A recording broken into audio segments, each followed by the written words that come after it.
SMT Nation, we back. We've got an update out of Verizon and TracFone brands. This is actually an update from a previous story in which we had learned, well, we thought we had learned, that there was going to be some brand elimination through TracFone by Verizon. That actually is not happening. We got an update for you guys here today. And then the second story is about Dish Wireless, Project Genesis, Boost Infinite. All right. And things are getting rough over there. All right. So we got to talk about both stories. Links in the description. They're from Fierce. Okay, this one from Monica Alvin. Verizon gradually culls some TracFone prepaid brands. Okay, so we had previously got the story, I think it was reports coming out for some retailers that TracFone brands like Net10 and Page Plus were going to be going, uh, they were going to be extinguished. They were going to be removed and the brands weren't going to exist anymore. And then the customers that were on those brands were going to get to keep their plans and refill as normal, but they were going to be shutting down new activations. We have learned with this update that is exactly false. That is not true. A TracFone representative or spokesperson told Fierce this week that is not actually happening. Instead, customers will be able to buy plans for Net10, Page Plus, and GoSmart until November of 2024. And in the state of California, that will be available to customers until November 2026. Sounds to me like these were terms that were involved in the acquisition. So, with the FCC and DOJ clearance, all that it takes to get an acquisition as such, talking about 20% of the prepaid market in one fell swoop going to Verizon, there had to be some kind of protections for consumers. So this looks to be the case. Those brands are not dying. They're not getting killed off. They are indeed going to be retained out of obligation. Now, 2024 comes around, 2026 in California, we could have a different story. But for the meantime, over the next couple of years, don't fear, you can buy those brands. Okay, the statement coming from a TracFone rep tells us that it's a reputable source that is straight from the horse's mouth. We do see that there is a Total by Verizon brand now, kind of changing from Total Wireless. So that will be the emphasis and the focus area for prepaid branding for Verizon.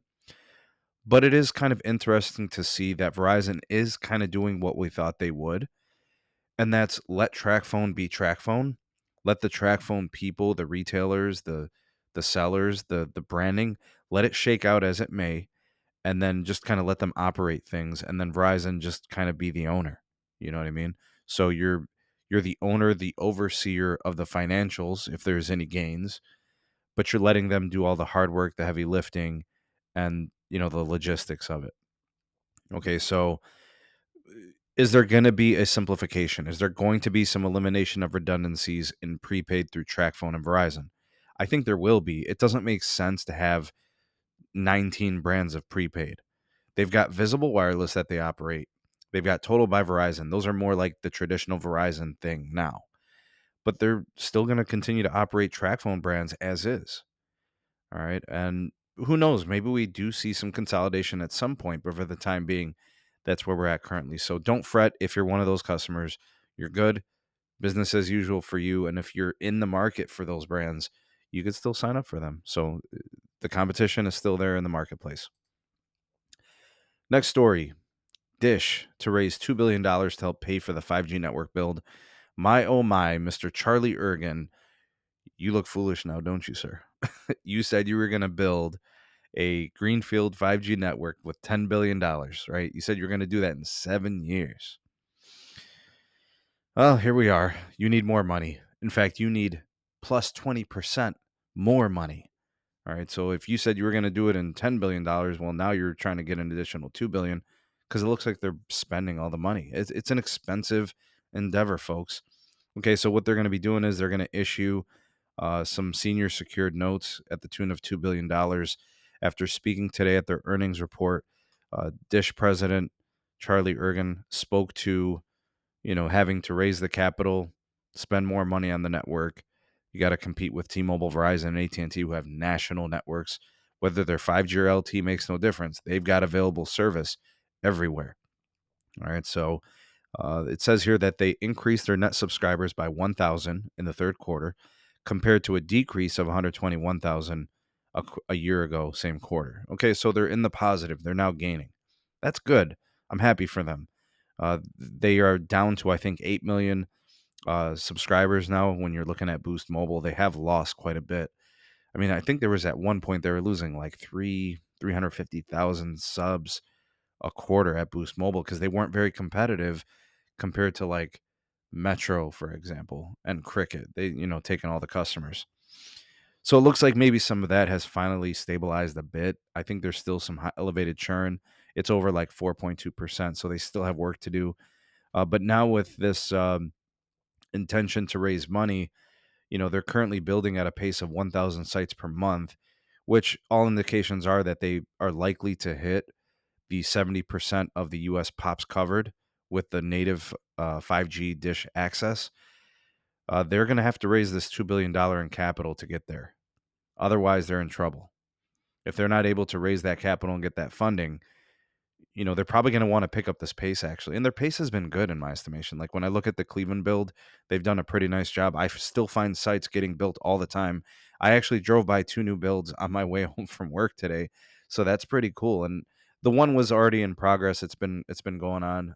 The other one is brand new, seemingly out of nowhere. So I'm excited about that. I'll be testing that in a few days whenever it does go live. So they're working on getting more and more native sites, so that way they don't have to rely on the roaming partnership with AT&T and they have to pay for that usage. Owners' economics are really important in this business. To be profitable, you got to have customers on your network, not someone else's. Okay, so it says here that the company is now at 10,000 sites built. If you think about when they started building about a year ago, that gives you the feeling of about 1,000 sites per month, and that they're saying it covers about 35% of the US. But again, they've got to double that in the next year. They got to hit that by 2023. So according to the money guys, Moffett Nathanson, they say that things are pretty grim over at Dish. They're saying the view of bankruptcy is almost as likely an outcome for its wireless business. We know that Dish has had a hard time with satellite TV operations, essentially a dying industry. They had to pivot, obligations from the FCC and the DOJ. Dish is burning through cash, spending on the network, which is good. They're building a network. That's what they have to do. But if they don't hit their mark, they're going to be paying fines while they're still trying to build out a network. This is why a lot of people think sometimes like this company is just looking for a buyer, looking for a very wealthy purchase opportunity. You'll see that they're running out of free cash flow. It's negative for the quarter. So the money doesn't look good over at Dish, but that doesn't change our premise of us being opportunistic to try to get access to a new network. So as network tech enthusiasts, we're excited about the Greenfield 5G network and what it could do. We're rooting for this new provider to succeed. We want them to build a competitive, capacitive network to compete with T-Mobile, Verizon, and AT&T. But things look tough there, and I think this is just the reality. This is not an easy task. This is why a lot of people are doubtful. This is hard to do. It's capital intensive. It's expensive, time consuming, and it's not easy. And the fine folks at Dish who are trying to do this, we root for them, we salute them, but they definitely have their backs up against the wall. But they have our support. We hope that they do find success. Comment down below on this story, the Dish story, raising funding, as well as the Verizon and the prepaid brands with TracFone. I'd love to hear what you guys have to say on these matters. You all are voice of the people, the SMT Nation. Let your voice be heard. Like, share, subscribe for more. Turn on the bell notification icon to never miss an upload. Links are in the description for all things going on with the community. And of course, words of motivation. Every day is a new day, an opportunity to be great. Go out there and be great. Thanks for watching. See you on the next one. Peace.